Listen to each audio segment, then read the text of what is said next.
Alright guys, we are back. We're doing a race prep today. So basically we're doing an oil change, drop the oil, get some fresh oil into it. We're going to put our ducted headlight in, which I'll show you in a moment, for that extra cool air straight to the turbo. And we're also going to change our wheel setup and tyres, running the TE37s with Bridgestone Potenzas on it at the moment. We're going to swap those out for some Ray's CR57s with Michelin Pilot Sport 5s, which are a little bit stickier, so it should be good. We're going roll racing tomorrow, so hopefully the weather holds up. It does look like it's about to rain, but hopefully it holds up, and basically we'll hit the track. Going to meet up with some friends beforehand, and we're going to cruise there together. They're also running Subarus. I think 2 or 3 are coming, so we'll get a little bit of a show of all those cars when we meet up, and basically head to Calder Park, do some roll racing, hopefully get some chopperoos in, and we'll see how it goes. So let's get on with the servicing and the wheel setup, and we'll see it all unfold. So here we have our ducted headlight. So it's just one bulb here. It's full-time high beam, so it just blinds people. But anyway, for the track, this is what we're interested in. So you can see that's a 4-inch hole. Goes straight through, a bit dusty, but we're going to be replacing the driver's side headlight. Get that airflow through, more cool air to the turbo. Definitely keep the inlet air temps down, which Subarus are very susceptible for getting high inlet air temps, so this should help eliminate some of that. So a lot of people run full synthetic. Everyone runs full synthetic. I actually like running a mineral oil. It breaks down a little bit quicker, but I find it just to be a bit softer on my engine compared to fully synthetic oils. So this is what I run: 20W60 HPR30. It is a performance oil, high performance mineral oil.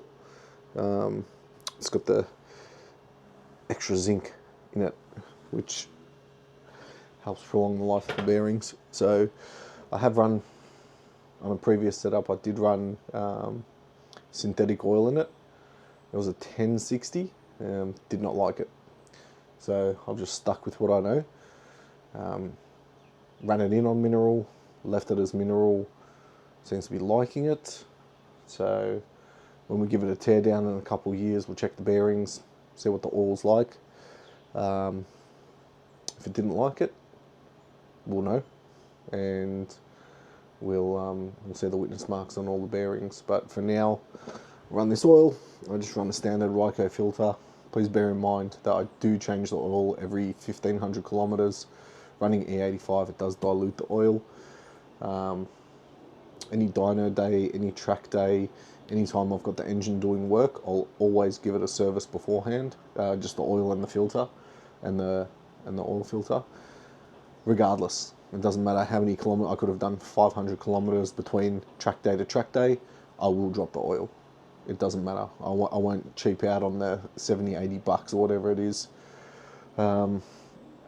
just to ensure that the oil's in pristine condition. So pretty much my oil's always brand new. It'll never ever ever turn black in this car. It'll get like a dark gold color. Instantly you can smell the fuel vapors, and it seems to be pretty good. All changes done. Fresh oil filter. Now we move on to the wheel setup. We'll put the Ray's CR57s on with the Michelin Pilot Sport 5s. We'll take off the T37s, which are quite dirty, so I have to give those a quick wash before I put them away into storage. And yeah, we'll empty the catch can as well. That's another thing we'll do. And then after that, we'll put the headlight duct in.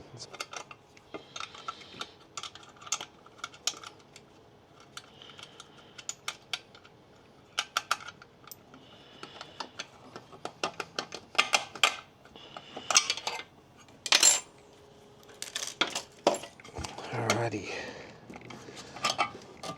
got our catch can loose. Now,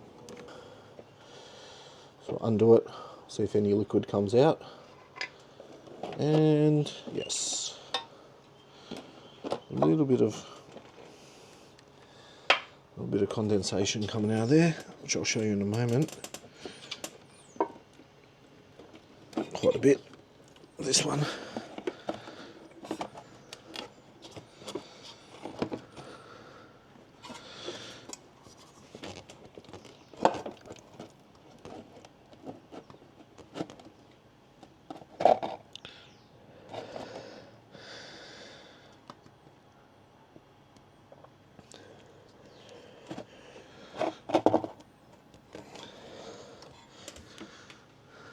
Alrighty. So it's emptied now. It's basically just condensation, fuel vapors that it's catching. Not much oil residue in there, which is good. But I'll show the camera. Look at that. Alrighty, now that's done. Oil change is done.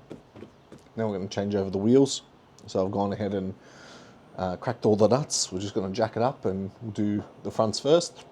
We'll jack the front up, do those first, drop the car, and then we'll do the rears, and then we'll come back and we'll do the headlight duct, and our race prep is fully done. So, all right, so wheel nuts are cracked. The rattle gun. And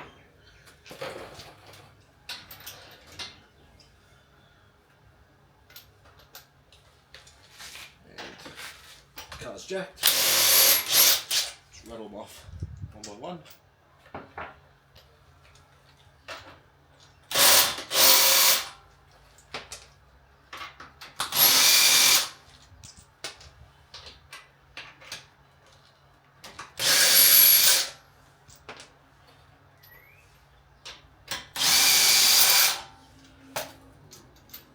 Alright, that's done.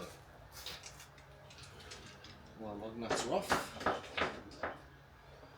So there's the T open-ended racing nut. The reason I use it, I've got the extended studs on there. I've got the extended studs on here, so it just makes it, yeah, makes it a little bit safer having them on my RP studs. But there's the PEs, see, very dirty. So here are the wheels that we're going to be swapping out to. The Race CR57 with the Michelin Pilot Sport 5s on them. These are a 18 by 9.5 plus 38 offset, which is standard Subaru specs. What's going on here? Right. These are just some eBay raised caps. I'm going to fork out $400 for caps. I've got caps for the T37s. They didn't even fit in these little Buster modelling our tyres. What do you think, Buster? We're going to have a good day tomorrow? Or we're going to break the Subaru? I think he thinks it's going to be a good day. Well, let's get to it. Say bye. Bye, Buster.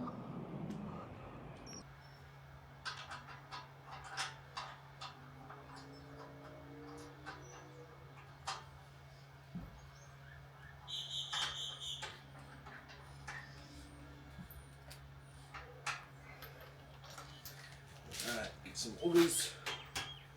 Should be able to see this. Just nip it.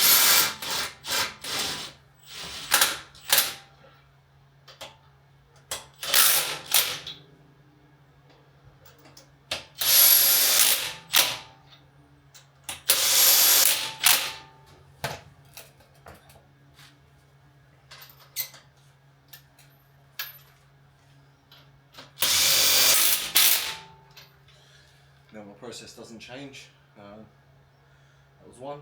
We'll do all four, and then we'll come back to the headlight intake, and we'll go through that. So we'll see in a tick once these are all done. Do the front ones, then the rear. Get the CRs on there, get the T37s off, and then we'll see you in a tick. All right, now it's time to remove the headlight. So first we take all the clips off for the grille and the bumper bar. Naked. Now we're going to undo the bumper bar.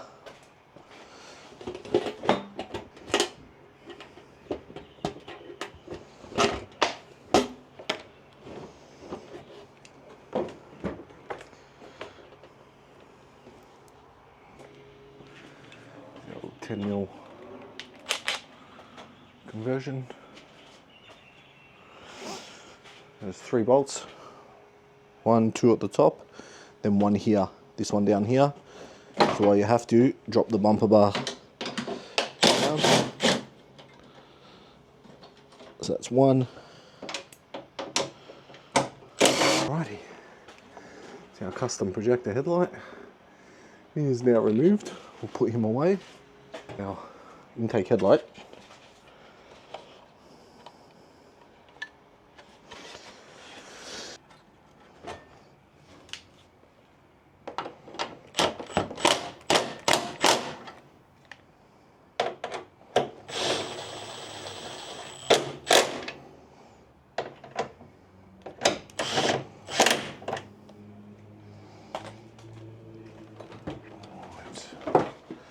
Lift the bumper back on. Made a little silicone flow path. So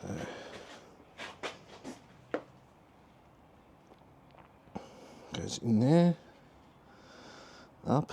Look at that, straight to the filter. Got a bit of extra airflow to it, so that should work nicely. We can put the grill back in. So I've put those clips, we just push, push, push. 1, 2, 3, 4. Clips done. Now the bumper bar clips go back in. Voila. Alright. Now we can see what we've done. There's our headlight intake versus our standard headlight.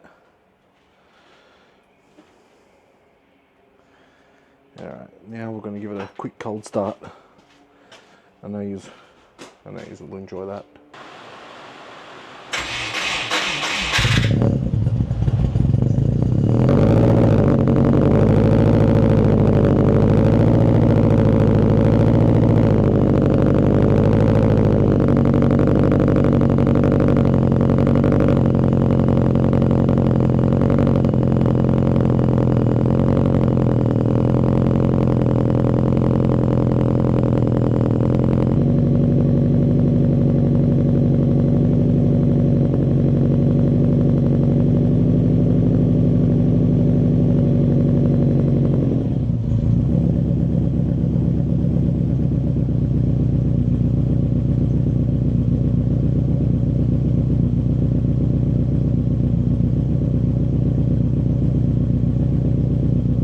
That is what a Rexxem cold start sounds like.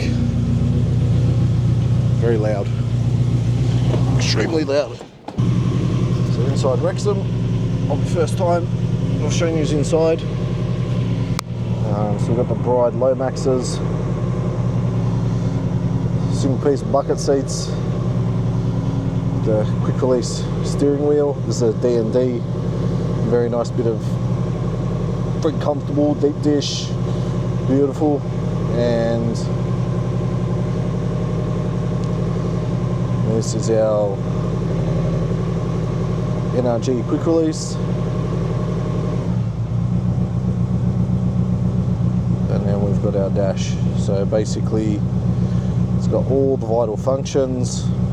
On the left side, at the top we've got fuel pressure, then battery, throttle position, ignition angle, knock, and we've got our lambda down the bottom. And then to the right hand side we've got our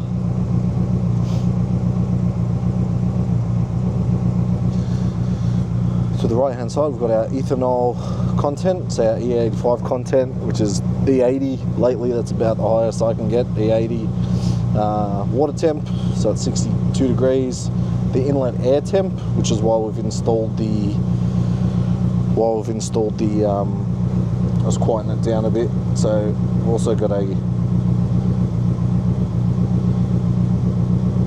oh, there he is, little Varex. It quietens it down significantly. So yeah, back to the inlet air temp. That's why we've installed our headlight duct. We've got our oil temp, and we've got our oil pressure, Then in the middle, big red capital writing, we've got our boost, our PSI, and then our RPM. This is our race dash, and then we can flick it across, put a more subtle dash into it. Doesn't have as many functions or parameters that are shown. Just got the main ones, so coolant temp, inlet temp, boost, revs, and speedo. The revs and speedo both analog sweep gauge and digital readout. I just leave it on. This dash gives me everything I need. I've got my shift lights set up for it, which we'll see tomorrow. And then I've just got an AEM wideband gauge that gives me air fuel ratio, so you can see it's still pretty rich. That will come down as the water temp comes up. Still a bit cold, but the ECU reads lambda. I'm old school, so the ECU is tuned in lambda, but I like to look at the air fuel ratio.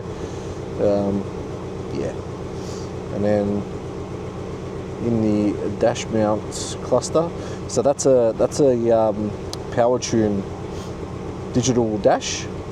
It's a 7-inch version. They make a 10-inch now, I believe, which is larger, and it's in a Mako Motorsport surround, which I opted with the additional indicators. So that's all wired in behind the dash. I've got my Defi gauges, which I don't use anymore.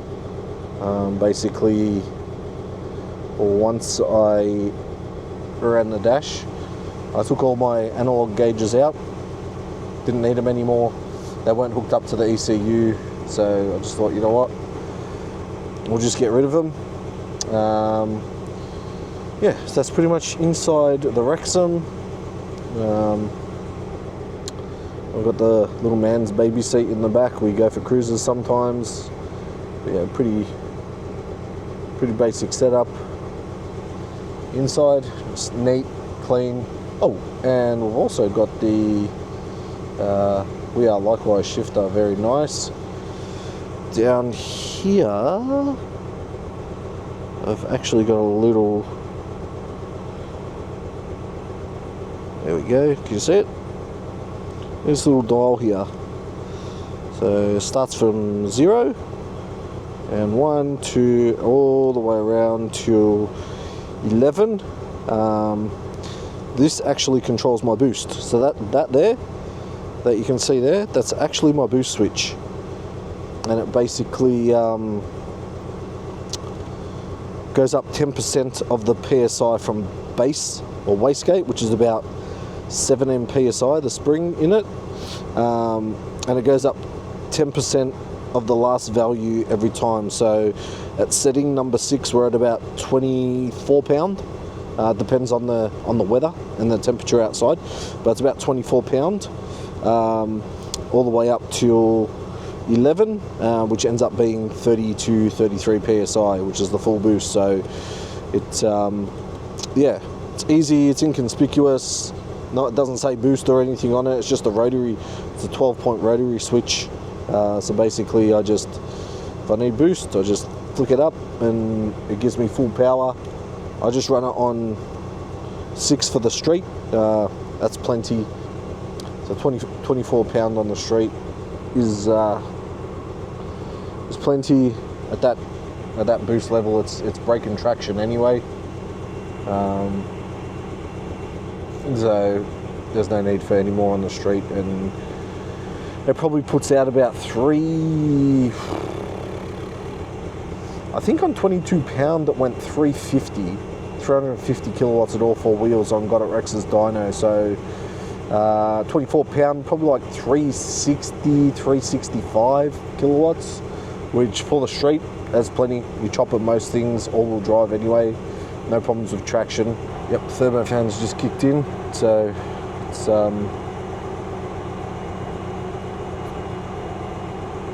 at its temp. It says temp now.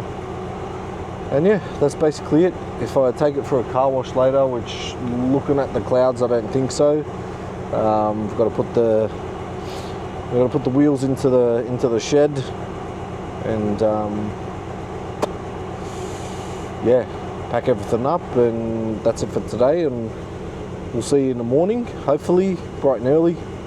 I'll probably go take it in the morning for a wash. I don't know about tonight, but yeah, might take it for a quick wash in the morning, and then go meet up with some of the Subi guys. I've also got some 340 to 360 kilowatt Subis as well. Nice rotate mount setups, good responsive, punchy, making good power. 2 litres, 2.5 litres. So actually, I think they're all 2 litres. I think they're actually all 2 litres. Yeah. So mine's 2 litre. I haven't even told you. Mine's 2 litre. It's been stroked out to a 2.1 litre. Using a Manly billet crank. We'll just hang on one sec. We'll just open it up.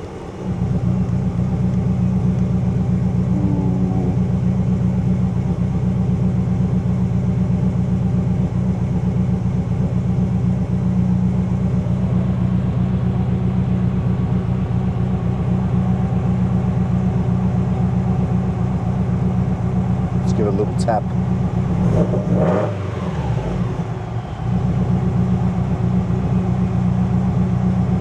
Alrighty. Let's turn that off now. Yeah, mine's a 2.1 litre, so it's a EJ207 stroked out to so it's EJ207 stroked out to a 2.15-ish.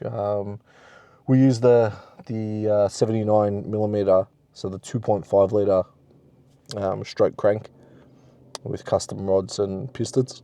The rods are Manly. I did have a set of Marley 2618 forged pistons in there on the previous build. But for this build, so that build dropped a valve at Sandown, made a bit of a mess in cylinder number 4, I believe it was. And a valve from cylinder 4 ended up in cylinder 1, and it did make a bit of a mess on that side of the motor. So we've had it rebuilt, and then basically freshened up again since then. But the basics of it, it's an EJ207 case halves. The mains have been, excuse me, the mains have been pinned to stop the case halves from flexing. So we've done all that we can to keep it as rigid as possible. So we've pinned the mains, we've closed decked it. So it's closed deck block now with the billet inserts into the deck of the block. What else did we do? We did ARP case studs for that extra tensile strength to help keep it together, because the EJ motors, because they're a boxer and they're outward forces, they pretty much just want to separate, and the torsional aspect of it too, they want to twist. So basically we've tried to eliminate as much of that as possible. Obviously it's been tunnel honed, line honed, to get everything as straight as possible. Torque plate honed, obviously. So the bottom end is, the Manly, the billet crank, 79 millimeter, the Manly rods. Now we're running Manly pistons, which are a bit more, they're a bit noisier than the Marlies were. I think the Marlies were a bit of a, not a strong compound, to be honest. They were strong, don't get me wrong, they were good pistons, but I think the Manlies are a little bit stronger. So their thermal expansion, it does take a bit longer for them to warm up. They are a little bit noisy. Do make a little bit of noise on cold start, but tiny bit. Yeah, it's not that noticeable. I only noticed it because it was super quiet and smooth before, and it's a little bit more rough. So that's the bottom end. What else? I feel like I'm missing something. Oh, our ACL race bearings, like I told you before, and then we tapped it for 14 mil head studs. So it's running 14 mil head studs now. We're running the Firelock Athena Firelock gaskets on it for that added bit of protection. I was running a RCM 1.1 millimeter MLS head gasket before, but we've ditched that with this new combo, just to make sure that it's not going to lift heads, or make sure that it's not going. Well, it's not going to lift heads with the 14mm studs anyway. But just make sure that it's not going to push water, push coolant. It's not going to blow out a head gasket. So we've gone the Firelock, a bit more aggressive on the components, i.e. the head. So that's the trade-off. But hopefully we aren't pulling heads off anytime soon. Touch wood, because it's Subaru and anything can happen. But basically, we've done as much as we can, like I said, for the bottom end, the 14mm head studs as well for that extra clamping force. The heads of the big port, so the ADM, the Australian WRXs 03 to 05 2 litres, the EJ205s, actually came with the same, pretty much the same castings as the Spec C big port heads. So they're essentially the same size, the ports, so they do flow a lot more. And then I've had it ported a bit more, and they've done some work on the throat angle and whatnot, all that technical stuff. But the guys at Top Torque, they designed this package for me initially in 2018, and when Greg was running his Blob-Eye Top Torque Blob-Eye STI race car, he actually emulated my setup. So they built my motor. Matt from Top Torque built it himself, and when they built my motor and they took all that data that they'd put together, they liked what they saw. It got real good numbers on the dyno. With a 3076 turbo, it's super responsive, and they actually went and built their race car motor the same as mine, like identical. They built their own version of it, and that combination that they actually used, that did so many tarmac rallies, and basically, I think the only thing that happened to their motor, they bent a valve. They noticed it was a bit low on compression. They checked and they bent one of the valves. So, but other than that combination was absolutely bulletproof. They ran it for many years in tarmac rallies across the east coast of Australia. I think they even took it to Adelaide at some point. They did Geelong Revival in it. They did all the mountain runs, Marysville, and I think they did a few other ones as well. But basically, that engine combination that they put in that car, that lasted all those years, and then they've on-sold it, was the exact same engine combination as what they built for me. They liked that combination so much, they thought that they'd emulate it and build one of their own. So basically the bottom end's super strong on mine now, and then the top end, obviously the Athena head gaskets with the Cooper ring, the Cooper fire ring installed, and then the heads have been ported. They're the big port Australian domestic market ones, which my mate actually sold to me, who's coming to Calder tomorrow. Tom Jet, he sold them to me many years ago when I was putting the build together. I had a set, foolishly sold them. Asked around, and Tom Jet's like, yeah, I got a set out of the OG Tom Jet, by the way. Taken it back many years now, and he sold them to me. So piece of Tom Jet still lives on in Rexxem, and basically, they've been ported. They've got the bronze valve guides, full Calford cam and valve train package. So Calford springs, titanium retainers. We're running Supertech 1mm. We're running Supertech 1mm oversize inlet and exhaust valves. For that added, we're running Supertech 1mm oversize exhaust valves for that added airflow as well. What else are we running? We're running Calford cams as well. So pretty much the whole top end is Calford, quality product out of New Zealand. So they're the 272 cams. So they're the 199C cams. This car does not have AVCS. So all the ramp up, you can't dial in extra advance with using the AVCS system. which is the adjustable cam gears. When I say adjustable, they're hydraulically adjusted. So we've opted against it. We did speak about it. I said, what's the trade-off in the top end? They said 0. So I said, don't even worry about it. It doesn't faze me too much. I'll just get my rear housing and turbo set up to work properly. And with the E85 anyway, you can dial in that bit more timing. So we just worked around it like that. Once you're up in RPMs anyway, your AVCS doesn't work. So it deactivates above a certain RPM.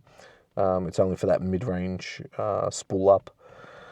But once you're up, it doesn't make any difference whatsoever. So basically,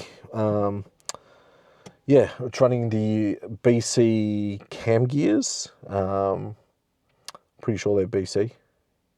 It's running adjustable cam gears. So that's all been set. What else we're running? We're running 12 mil oil pump, high pressure pump. You saw the oil pressures then. They're really good. We're also running RCM oil filter adapter for the. So I've removed the standard oil filter, the oil heat exchange essentially that runs coolant through it to cool your oil. It's a really basic setup. It's more so, it's not to cool the oil, it's to get it up to temp quicker for operating temps and then just maintain that oil temp. But if you go to the track without a proper oil cooler, you're going to cook your oil. So I've actually ditched that whole system altogether, bunged up where I had to using Fuji Racing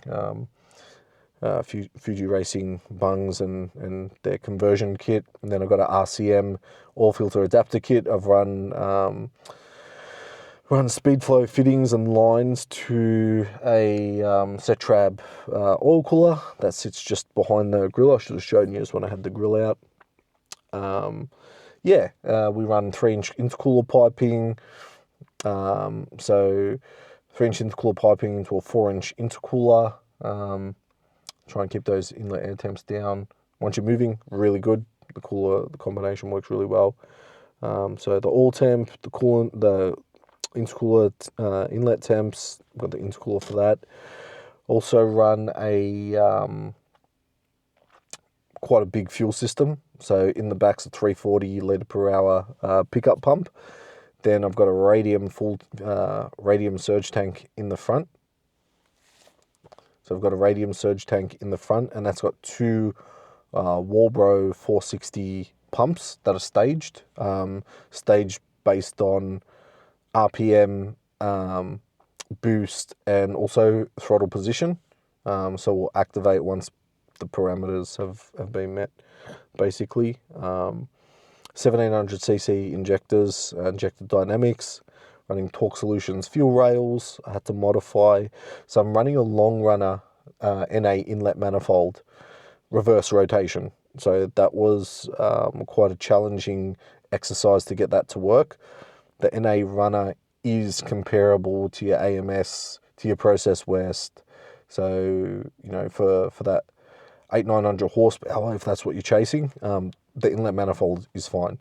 I think Process West will exceed it above those numbers, but prior to that, it's actually a really good piece of equipment. I had to do a bit of modification to get the injector rails to fit correctly, which one of my mates helped me out with. We had to weld up some holes. We had to, the EGR purge valve line that runs underneath, had to remove that. So I've smoothed it all out. Running a 76 mil throttle body, so it's still cable throttle this car. 76 mil throttle body, so it's been bored out. We've actually bored out the inlet manifold. And then because the inlet manifold came off a drive-by-wire car, I had to get some adapter plates machined from an engineering shop. I still got a handful of them. I sold a few of them as well for people to do that conversion. This car does not run an IACV valve, so you would have noticed the cold start then. You would have seen the idle was up when I first started the car, and then it dropped back down. But basically, that idle was my foot. So I just give it 2% on the TPS, on the throttle position sensor.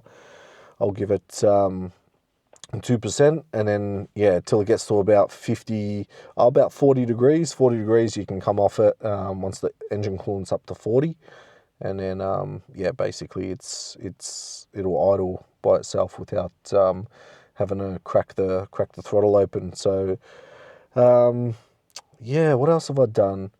So all custom -6 lines for the fuel system. So I made all of them. They're all PTFE and PTFE fittings. Spent an absolute fortune on the fittings and lines and making it all up, and many hours getting it all dialed in.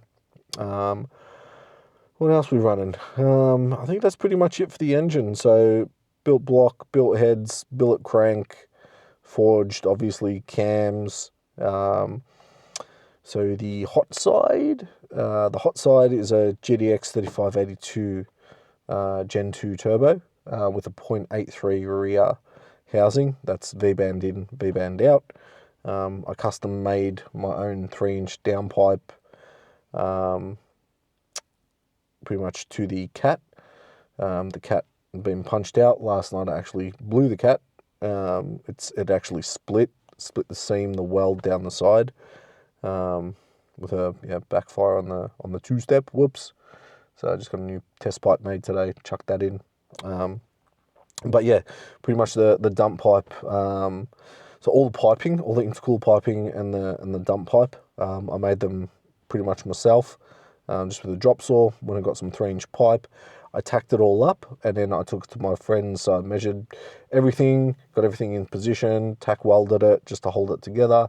Took it to my friend's house, and then he TIG welded it all for me, and it come up absolutely mint. So yeah, so it's 3-inch, only 3-inch for now, which I think we're getting a little bit of back pressure. I think if I went 3.5-inch, we'd actually unlock a bit of power, and we'd make it a little bit more efficiently. So I think down the track, we'll definitely switch over to a full 3.5-inch exhaust from the turbo back. But that's, I want to enjoy the car for now. So that's years down the track. Maybe next year or the year after, we'll see what we're doing. Not too many other life goals at the moment to achieve. So yeah, the car's just a bit of fun. But yeah, with that turbo, it's got 4-inch inlet on it.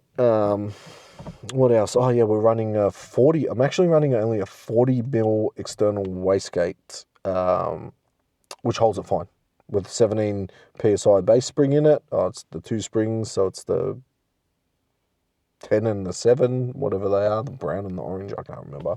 It's been a long time, but it holds 32 pound flat across the rev range. So once it's up, it just handles it nicely. It's got a 3-port Pierberg boost controller in there as well. And what else? Yeah, we've got all our sensors, oil temp pressure, coolant temp pressure, our wideband, obviously. We've got our ethanol content sensor, ECS, Link one. Oh, speaking of Link, the ECU I'm running. So the ECU I'm running is a Link G4 Plus, which I did have just a G4 in it, in an old setup that I had, but I thought, moving with the times back then, we switched over to a G4 Plus, which was a lot, it was a lot smoother, a lot better, a lot more advanced than the G4 I was running at the time. But in saying that, they're up to G5 now. So basically, they're at a whole different level now. But this ECU seems to be really good. I'm happy with it. It's easy. I've got my USB cable just down here, so you just slide it out, and basically, he's not sliding. Yeah, there he is. That's the USB cable for the ECU. So you just pretty much just slide it out from underneath the handbrake, and you've got access to the ECU when you need it. And what else have we done? Gearbox. I've converted the gearbox from... So this is a WRX, by the way. This is not an STI. I bought it back in 2011 when WRXs were still going for what STIs are going for now. So I got a good deal on it anyway. For me, it was plenty at the time. It's done its worth. as a WRX, but basically, yeah, when I upgraded the engine turbo setup, I was going to stay 5-speed, and then I ended up picking up a Liberty 6-speed gearbox, cheap from up in the country somewhere. I just went for a day trip. It was the full conversion. Came with the R160 diff though. Then yeah, I converted the diff to it's running an R180 now. I had to find, so it was a bit of a mix and match diff. I had to find the pinion gear and the shaft to go to the main crown gear, because originally it was 3.9 to 1 ratio. I needed 3.45 rear gears, because the Liberty boxes are a 1.1 to 1 drop gear ratio. So the front's 3.9, the rear's 3.45 because of the center diff drop gear ratio. That's how you get that bit of extended. I thought they call it the long ratio box. So basically got the long ratio box now, and yeah, still got a front open differential at the moment. This is the second Liberty box. The first one gave it a bit of hell, and it ended up binding the center diff and shooting the planetary and the spider gears of the center diff out the side of the gearbox, so it made a mess. I've kept that gear set. The casing was stuffed. I sold my mate the front diff and the diff housing. He needed that for a project he was working on, so helped him out with that. And yeah, basically, where's this rocking up? And yeah, basically,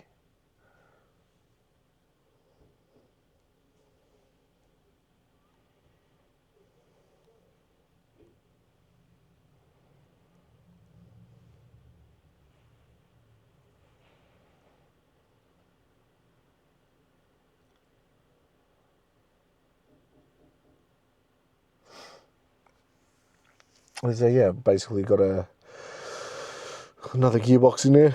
Same ratio. Same 6-speed gearbox, Liberty, and